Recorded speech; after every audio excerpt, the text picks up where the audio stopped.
លើសស៊ីចាក់ថ្នាំរបស់ប្តីនាងចូលក្នុងអាងចិញ្ចឹមត្រីដោយស្ងាត់មួយសន្ទុះក្រោយមកត្រីដែលផឹកវាបានរឹងខ្លួនហើយងាប់ទៅដៃរបស់នាងញ័រខ្លាំងរហូតដល់ចានបែកជាពីរនាងទើបតែរៀបការចូលក្នុងគ្រួសារនេះបាន3ថ្ងៃប៉ុណ្ណោះហើយប្តីរបស់នាងយ៉ាកមិនដែលចាក់ចេញពីបន្ទប់ខាងលិចឡើយបងស្រីខ្លាយទី2របស់នាងបានយកថ្នាំមកឲ្យរាល់ថ្ងៃដោយនិយាយថាម្ដាយក្មេកបានសុំឲ្យនាងដាំវាប៉ុន្តែយ៉ាកកាន់តែផឹកគេកាន់តែខ្សោយទៅ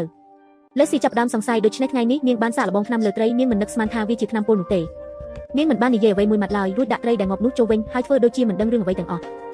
ល្ងាចនោះបងស្រីខ្លាយទី2របស់នាងបានយកថ្នាំមកម្ដងទៀតបងស្រីខ្លាយជាអ្នកដាំថ្នាំនេះមែនទេចា៎បងស្រីខ្លាយធំជាអ្នកយកវិជ្ជាបញ្ជាមកគាត់ថាវាធ្វើឡើងជាពិសេសសម្រាប់ជំងឺរបស់យ៉ាកគាត់ពិតជាបារម្ភពីយ៉ាកណាស់លើសស៊ីសម្លឹងមើលនាងភ្នែករបស់បងស្រីខ្លាយទី2របស់នាងមើលទៅគ្មានកំហុសអ្វីឡើយខ្ញុំជាអ្នកបញ្ចុកគាត់ទៅបងស្រីទៅសម្រាប់ចុះអូខេហត់នឿយប្អូនស្រីហើយ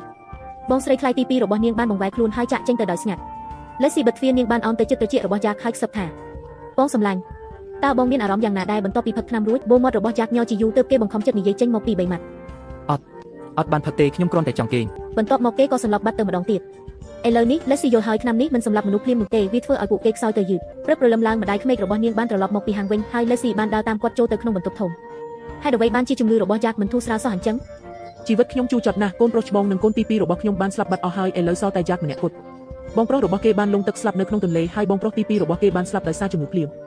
ម៉ែបានចំណាយប្រាក់22ដំឡឹងដើម្បីរៀបការកូនចូលមកដើម្បីកាត់ព្រោះគ្រាន់តែសង្ឃឹមថាគេនឹងបានធូរស្រាលម៉ែតើនរណាជាអ្នកសរសេរវិជ្ជាបញ្ជាថ្នាំរបស់យ៉ាកបងស្រីខ្លាយធំរបស់កូននឹងណាគាត់បានទៅ clinic rejuvenation ក្នុងទីក្រុងហើយបានសួរគ្រូពេទ្យនៅទីនោះគាត់បានយកថ្នាំសម្រាប់កន្លះខែមកតើគាត់មកទីនេះញឹកញាប់ទេរៀងរាល់2-3ថ្ងៃម្ដងគាត់ថាគាត់បារម្ភបងស្រីខ្លាយធំរបស់កូនជាមនុស្សល្អណាស់គ្រាន់តែថាបន្ទាប់ពីកូនប្រុសច្បងរបស់ខ្ញុំស្លាប់ទៅគាត់តែងតែត្រឡប់ទៅផ្ទះឪពុកម្ដាយរបស់គាត់វិញ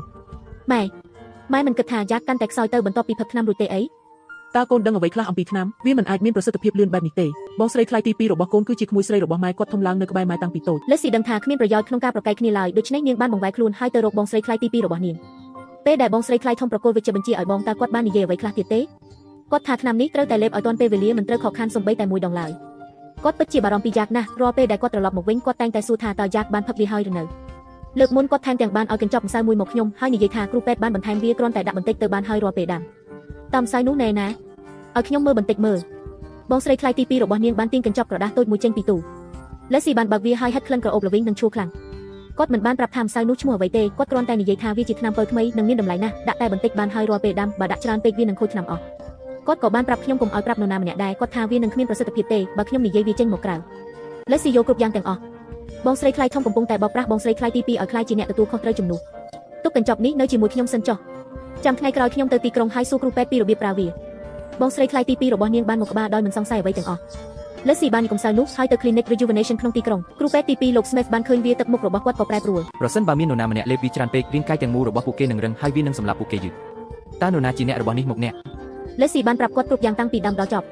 លោកគ្រូពេទ្យ Smith បានទះទុកខ្លាំងនេះជាការឃាតកម្មដាក់បន្តិចម្ដងរាល់ពេលហើយយូរទៅមនុស្សនោះនឹងដួលរលំគ្មាននរណាម្នាក់អាចដឹងឡើយលើសស៊ីមានអារម្មណ៍ព្រឺសម្បូរពេញខ្លួនពេលនាងមកដល់ផ្ទះគឺមេឃងឹតទៅហើយប៉ុន្មានថ្ងៃនេះនាងមានរឿងគិតច្រើនពេករហូតគេងមិនសូវលូកនាងបានកត់សម្គាល់ឃើញថារាល់ពេលដែលបងស្រីខ្លាយធំត្រឡប់មកវិញនាងតែងតែលួចទៅរោងទុកឈើនៅពាក់កណ្ដាលអាធ្រាត្រដូចជាកំពុងជួបនរណាម្នាក់យប់នោះលើសស៊ីបានតាំងចិត្តមិនគេងឡើយប្រហែលពាក់កណ្ដាលអាធ្រាត្រនាងពិតជាបានឮសំឡេងចលនានៅខាងក្រៅទីធ្លាដូច្នេះនាងក៏លួចដើរតាមដោយស្ងាត់នាងបានលួចមើលតាមប្រហោងបង្អួចនៃរោងទុកឈើនៅក្រោមពន្លឺព្រះច័ន្ទបងស្រីខ្លាយធំកំពុងនិយាយជាមួយបុរសម្នាក់នោះគឺថំមកពីភូមិក្បែរខាងហេតុអ្វីបានជាបងប្រញាប់ប្រញាល់ម្លេះជប់បង្ខំខ្ញុំទៅខ្ញុំគ្រាន់តែខ្លាចចុះបើមានគេដឹងនិយាយតិចទៅតើថ្នាំនោះពិតជាមានប្រសិទ្ធភាពមែនទេវាមានប្រសិទ្ធភាពគ្រាន់តែដាក់បន្តិចរាល់ពេលហើយគ្មាននរណាដឹងឡើយនៅពេលដែលយ៉ាកស្លាប់យើងនឹងទម្លាក់កំហុសទៅលើបងស្រីខ្លាយទី2ដល់ងងខ្លៅនោះកុំប្រញាប់ពេកថ្នាំច្រើនពេកនឹងធ្វើឲ្យគេចាប់អារម្មណ៍យឺតតែច្បាស់លាស់ខ្ញុំច្បាស់លាស់ជាងអូនទៅទៀតកូនប្រុសច្បងនិងកូនទី2បានស្លាប់បាត់អស់ហើយឥឡូវសល់តែយ៉ាកម្នាក់គត់ដែលនៅរារាំងផ្លូវប៉ុន្តែស្ត្រីចំណាស់នោះនៅរស់នៅឡើយទោះបីជាគេស្លាប់ក៏ដោយទ្រព្យសម្បត្តិទាំងនោះក៏មិនមែនជារបស់អូនដែរគាត់ចាស់ហើយមិនអាចទ្រាំទ្រនឹងការតក់ស្លុតបានទេ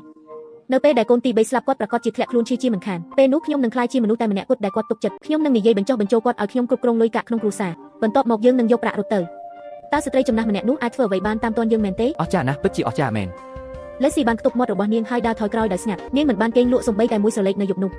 ព្រឹកព្រលឹមឡើងលេសស៊ីបានទៅជួបម្ដាយក្មេករបស់នាងភ្លាមហើយបានប្រាប់គាត់គ្រប់យ៉ាងអំពីម្សៅនោះនិងអ្វីដែលលោកគ្រូពេទ្យ Smith បាននិយាយម្ដាយក្មេករបស់នាងនៅតែមិនជឿរឿងនេះឡើយម៉ែខ្ញុំបានសាកល្បងវារួចហើយនាងបានបង្វែរខ្លួនហើយទាញម្ដាយក្មេករបស់នាងចូលទៅក្នុងផ្ទះបាយនេះជាត្រីដែលខ្ញុំបានឲ្យវាស៊ីថ្នាំនោះតែពាក់កណ្ដាលចានថ្នាំប៉ុណ្ណោះវាក៏ងាប់បាត់ទៅហើយបើម៉ែមិនជឿខ្ញុំទេម្សៅនោះនៅទីនេះស្រាប់ហើយម៉ែហិតវាដោយខ្លួនឯងទៅម្ដាយក្មេករបស់នាងបានអន់ចុះមើលត្រីដែលងាប់រួចរើសកំសៅនោះមកហិតទឹកមុខរបស់គាត់ប្រែជាស្លេកស្លាំងភ្លាមនោះបងស្រីខ្លាយធំក៏បានត្រឡប់មកវិញ ពីនាទីដែលនាងបានឃើញទស្សនភាពនោះមុខរបស់នាងក៏ប្រែជាស្លេកស្លាំងភ្លាមលេស៊ីបានបោកកញ្ចប់ម្សៅនោះទៅលើតុនេះជាថ្នាំពៅដែលបងប្រាប់ឲ្យគាត់បន្ថែមរាល់ពេលដាំថ្នាំមែនទេខ្ញុំមិនដឹងថាឯងកំពុងនិយាយពីអ្វីទេខ្ញុំបានសួរនៅ clinic rejuvenation រួចហើយបើបងមិនព្រមសារភាពទេយើងនឹងទៅជួបអាជ្ញាធរម៉ែកូនខុសហើយថមជាអ្នកបង្ខំកូនឲ្យធ្វើវា តើឯងមានទំនាក់ទំនងជាមួយគេតាំងពីពេលណាតើឯងចង់បានទ្រព្យសម្បត្តិទាំងអស់របស់គ្រួសារយើងមែនទេ បន្ទាប់ពីប្តីខ្ញុំស្លាប់ទៅខ្ញុំមិនបានអ្វីសោះខ្ញុំគ្រាន់តែចង់បានលុយខ្លះហើយចាក់ចេញទៅប៉ុណ្ណោះ លុយខ្លះអញ្ចឹងហេឯងព្យាយាមសម្លាប់កូនទី3ហើយធ្វើឲ្យបងស្រីខ្លាយទី2ត្រូវជាប់គុកទៀតហេតុអ្វីបានជាចិត្តឯងសាហាវខូខើយ៉ាងនេះ ម៉ែកូនពិតជាមិនដឹងថាវាជាថ្នាំពុលទេគាត់ថាវាជាថ្នាំពៅទើបកូនបន្ថែមវាចូល ម៉ែដឹងថាឯងគ្រាន់តែល្ងងប៉ុណ្ណោះ បងស្រីខ្លាយធំនិងថមត្រូវបានចាប់ខ្លួននិងបញ្ជូនទៅពន្ធនាគារ